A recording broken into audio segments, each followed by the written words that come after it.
Gimana kalau misalnya ada orang yang mau membunuhmu dan menyiksa kamu karena kepercayaanmu kepada Tuhan Yesus?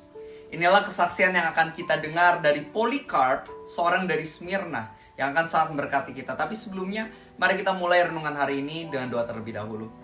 Tuhan Yesus, kami bersyukur banget untuk segalanya yang sudah Engkau berikan dalam hidup kami. Terima kasih untuk salib-Mu juga.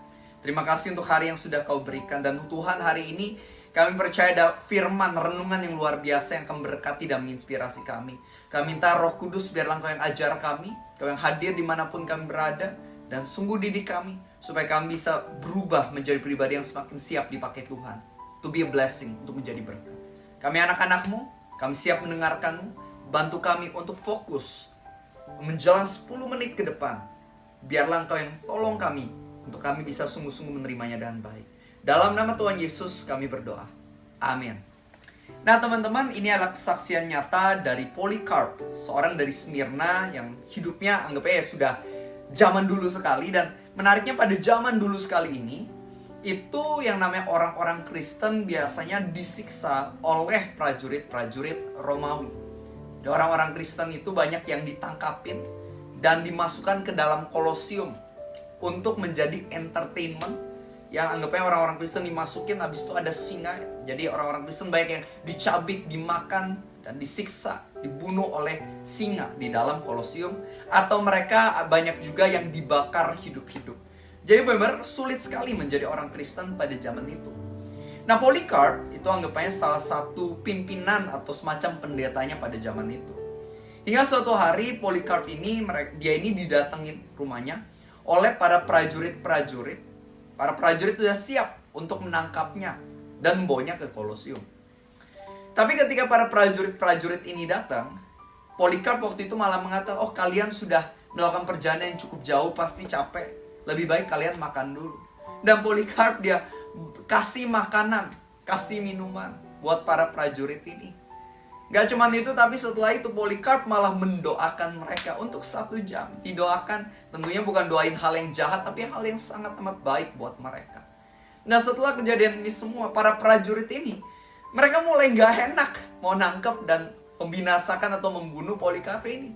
Mereka mengatakan, loh, kenapa kami berusaha untuk menangkap dan membunuh orang seperti ini? Justru seharusnya kami menjadi orang seperti ini. Karena ini adalah orang yang terbaik yang pernah kami temui atau jumpai di dalam kehidupan kami. Orang seperti ini nih, mirip siapa sih? Mereka mengatakan hal semacam itu. Dan teman-teman, ini adalah sebuah kisah nyata. Bagaimana seorang yang sungguh-sungguh hidup dalam Kristus Yesus, dirinya juga serupa dengan Tuhan Yesus. Orang yang benar-benar kenal sama Tuhan Yesus, dia menerapkan firman yang mengatakan, janganlah benci musuhmu, tapi kasihilah dan berdoalah bagi musuhmu atau orang yang menganiaya kamu. Itulah yang dilakukan oleh Yesus Kristus dan yang dilakukan oleh Polycarp. Teman-teman pengikut Tuhan Yesus itu punya yang namanya kasih. Tapi kasih sejati itu bukan cuma baik sama orang-orang yang baik sama kita. Alkitab mengatakan kalau cuma baik sama orang yang baik sama kita, tapi jahat sama orang yang jahat sama kita. Apa bedanya sama dunia? Orang-orang dunia pun melakukan hal yang sama, itu kata firman. Tapi orang yang Kristen yang merupakan anak-anak terang, anak-anak Bapa di surga, dikatakan Alkitab, dia itu memberikan berkat untuk orang-orang bahkan yang sudah menyakiti. Teman-teman, aku pengen ajak kita ngelihat kisah dari Tuhan Yesus, luar biasa banget. Waktu itu Tuhan Yesus dia hendak ditangkap sama prajurit-prajurit yang dibawa oleh Yudas. Dan waktu itu Simon Petrus dia langsung keluarin pedangnya dan dia potong telinga salah satu prajurit ini. Katakan namanya adalah Malkus, hamba dari Kayafas.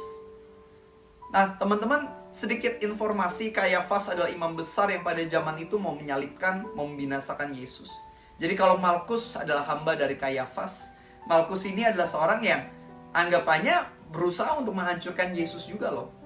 Tapi setelah telinga Malkus ini dipotong oleh Petrus, Tuhan Yesus bukannya bilang, rasain lu Malkus, woi menangkap gua sih. Gak kayak gitu. Atau Tuhan Yesus juga gak diem aja. Melainkan yang dilakukan, dia tegur Petrus. Dia ambil telinga tersebut dan dia pulihkan telinga dari Malkus. Malkus yang udah berdarah-darah, telinganya copot satu. disambungin lagi sama Tuhan Yesus, disembuhkan. Teman-teman, luar biasa banget ya. Tuhan Yesus membalas kejahatan dengan kebaikan. Orang yang datang untuk menangkap dan membinasakan dia malah dipulihkan oleh Tuhan Yesus.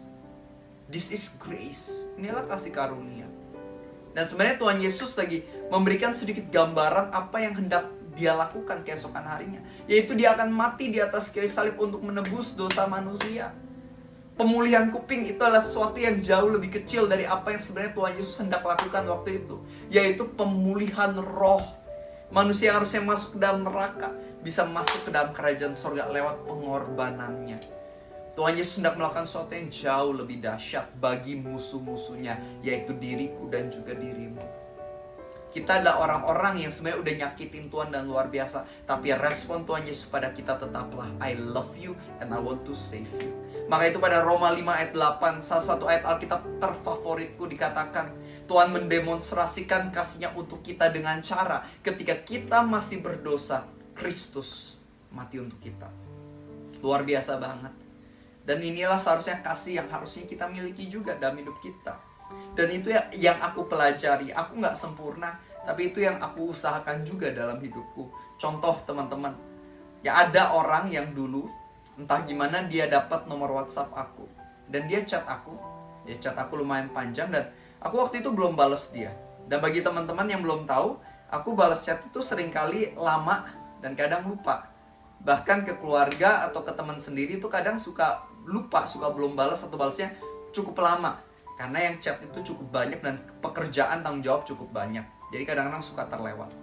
Nah orang ini, apalagi orang ini aku gak kenal sama sekali, dia chat, aku belum bales selama 24 jam. Dan tau gak, orang ini chat aku lagi ngatain setan lu. Pokoknya panjang banget dia ngata-ngatain aku dengan kata-kata kasar, teman-teman. Dan di sana aku kasih penjelasan ke dia. Bro kan anggapnya gak kenal sama aku.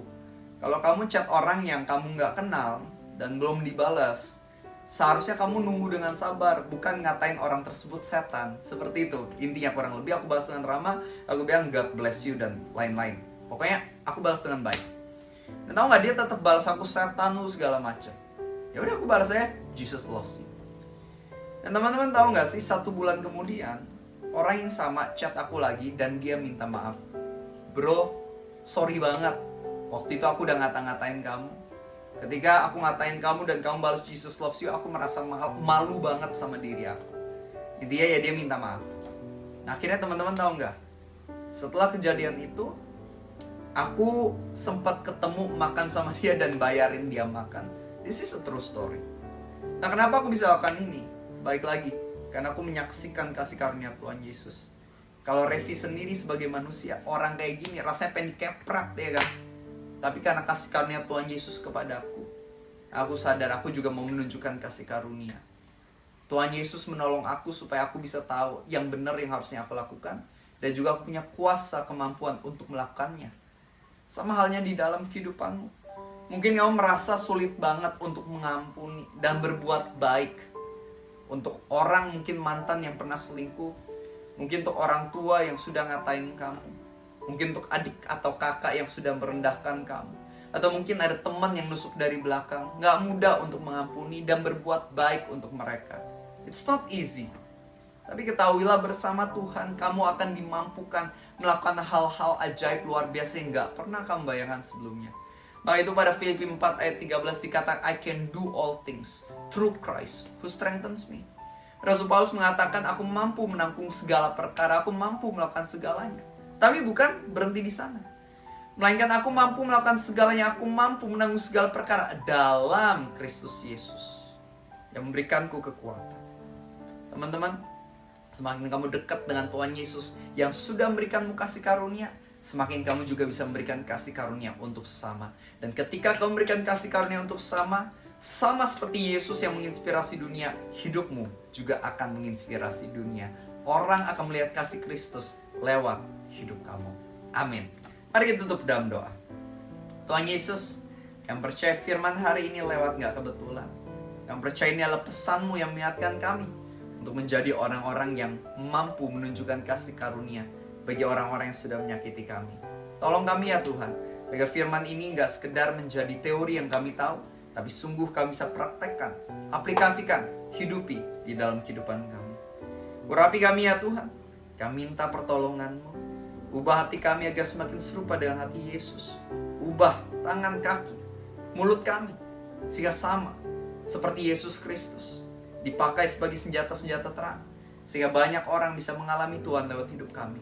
Bantu kami, mulai dari yang muda sampai yang tua, mau laki-laki, wanita, mau yang hari ini dengar dari Indonesia maupun di luar kota, luar negeri. Aku berdoa, biarlah Engkau yang alirkan urapan-Mu. Bantu kami, bentuk kami, pakai kami lebih lagi Tuhan.